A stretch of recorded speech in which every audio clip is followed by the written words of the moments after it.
एक मुसलमान फकीर का मुझे स्मरण आता है। कभी तो वो एक बहुत बड़े राज्य का सम्राट था। एक रात अपने बिस्तर पर सोया था, करवटें बदलता था। जैसा कि सभी सम्राट बदलते हैं और सो नहीं पाते, तभी उसे ऐसा प्रतीत हुआ कि ऊपर छप्पर पर कोई चल रहा है। उसने चिल्ला के पूछा कि आधी रात में छप्पर पर कौन है?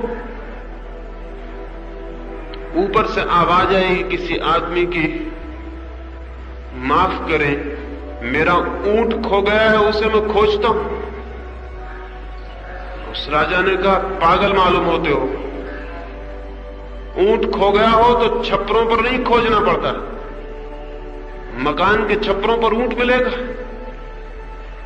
तो वो आदमी ऊपर से हंसा और उसने कहा कि अगर स्वर्ण सिंहासनों पर शांति मिल सकती है और अगर हिंसा के द्वारा, लोगों की हत्या के द्वारा अगर आनंद मिल सकता है, तो छप्परों पर ऊंट भी मिल सकता है, इसमें कोई आश्चर्य नहीं। राजा निकल के बाहर आ गया। उसने अपने आदमी भेजे कि पकड़ो इस आदमी को, ये कौन है? उसने एक बड़ी सच्ची बात कह दी थी, लेकिन वो आदमी पकड़ा नहीं जा सका। दूसरे दिन दोपहर में जब वो सम्राट अपने सिंहासन पर दरबार में बैठा हुआ था, तब एक आदमी आया और द्वारपाल से झगड़ा करने लगा। द्वारपाल से उस आदमी ने कहा कि मैं इस धर्मशाला में ठहरना चाहता हूं, इस सराय में रुकना चाहता हूं। द्वारपाल ने कहा, ये कोई सराय नहीं,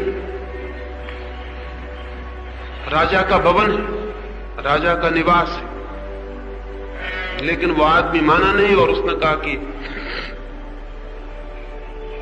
अगर ऐसा है तो मुझे राजा के समक्ष ले चले। उसे राजा के सामने लाया गया। उसने राजा से कहा कि मैं कहता हूं इस सराय में मुझे ठहर जाने दें, 2-4 दिन मुझे रुकना है और मैं चला जाऊं। राजा ने कहा, पागल हो, ये सराय नहीं है, ये मेरा निवास है। लेकिन वो आदमी हंसने लगा और उसने कहा कि मैं कुछ वर्षों पहले आया था, तब भी यही बात हुई थी और तुम्हारे सिंहासन पर कोई दूसरा आदमी बैठा हुआ है और उसने भी कहा था ये मेरा निवास है। वो आदमी कहां है अब? राजा हंसा और उसने कहा कि वो मेरे पिता थे और अब वो दुनिया में नहीं।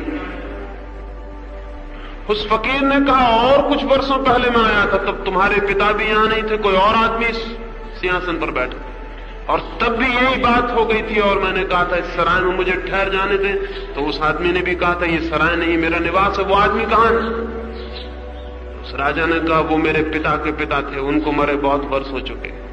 वो फकीर बोला, मैं और भी पहले आया हूं, लेकिन हर बार यहां कोई दूसरा आदमी मिलता है और वो आदमी यही कहता है ये मेरा निवास है। और जब हर बार आदमी बदल जाते हो तो मैं इसे सराय न समझूं तो और क्या समझूं? मुझे इस धर्मशाला में 2-4 दिन ठहर जाने दें, क्योंकि आप खुद भी 2-4 दिन के मेहमान से ज्यादा नहीं होंगे। जब मैं दोबारा आऊंगा तो यहां कोई दूसरा आदमी सिंहासन पर मुझे यही बातें कहता हुआ मिलेगा। उस राजा ने उस आदमी को पकड़वा लिया और कहा, मालूम होता है तुम वही आदमी हो जो रात छप्पर पर ऊंट खोज रहे थे। वो आदमी बोला कि निश्चित ही मैं वही आदमी हूं और मैं तुमसे ये कहने आया हूं कि जिसे तुमने घर समझ लिया है वो सराय से ज्यादा नहीं, और जहां तुम खोज रहे हो वो छप्पर पर ऊंट खोजने जैसी जिंदगी। वो राजा उसी दिन उठा और फकीर हो गया। वो गांव के बाहर जाके रहने लगा और गांव में जो लोग भी आते थे वो उससे पूछते कि बस्ती का रास्ता कहां है, तो वो कहता उत्तर की तरफ चले जाओ, उत्तर की तरफ बस्ती। वे लोग उत्तर जाते और पाते कि वहां तो मरघट है, बस्ती नहीं। वापस लौटते उस राजा को कहते जो फकीर हो गया था, तुम्हारा मस्तिष्क तो खराब नहीं, क्योंकि जहां तुमने भेजा वो मरघट है। वो राजा कहता, जहां तक मेरी समझ, जिसे तुम बस्ती कहते हो वो मरघट है, क्योंकि वहां हर आदमी मरने को है। आज एक मरेगा, कल दूसरा, परसों तीसरा। वहां कोई भी आदमी बसा हुआ नहीं है।